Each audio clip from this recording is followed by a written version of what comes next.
should say happy Valentine's Day to everyone as well too.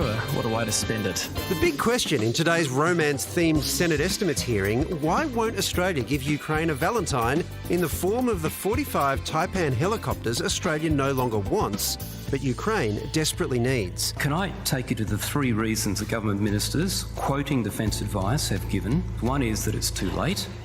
One is that they're potentially not safe. And the other is that they're not the right platform for Ukraine. Last July, a tragic accident involving a Taipan resulted in the deaths of 4 defence personnel. Investigations into the crash continue, but in September, the government announced it would speed up plans to decommission the fleet.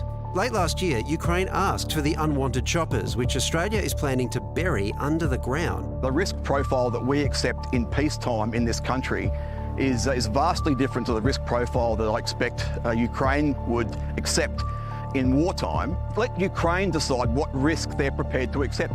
But Australia told Ukraine the aircraft posed unacceptable levels of risk and that the fleet had already been stripped for parts. That process was well underway before we had the request from Ukraine. Then yesterday, a photo emerged showing many of the choppers in a Townsville hangar appearing intact. The evidence that has come to light shows, whilst they have had parts removed, so they are not flyable, they are still airworthy and in some cases substantially complete. Many of those systems you can't see in those photos because they sit inside the aircraft. You cannot fly that aircraft, even in a degraded way, without those systems being attached to the aircraft. That's, again, not a valid excuse. It's not hard to get equipment back on these aircraft and get them flying, if not to our standards, certainly to standards in a war zone where the country is facing an existential threat. This week, the Australian Army Aviation Association hit back at the idea of the Taipans being sent to Ukraine, saying Australia would be gifting a poisoned chalice. So will a last-ditch bid net Ukraine the choppers, or will they all end up in an actual ditch? Stefan Romaniw is co-chair of the Australian Federation of Ukrainian Organisations. Stefan, you're calling on the government to reverse its decision, but do you really want choppers that could potentially fall out of the sky? We're calling on the government to support Ukraine now. Ukraine needs military support.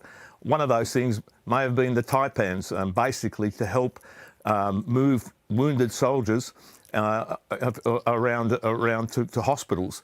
A lot of discussion about are they good, are they bad?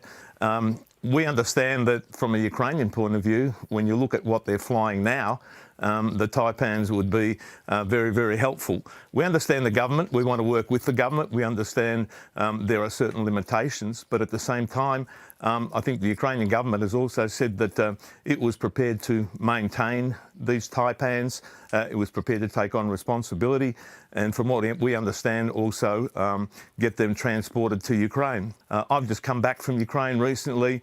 Messages are pretty clear. Give us military aid now, give us the tools and we'll do the job.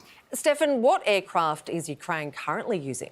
They're using old Soviet vehicles and planes that have been used in war, but they're old. They're Soviet. They're old planes that need to be maintained.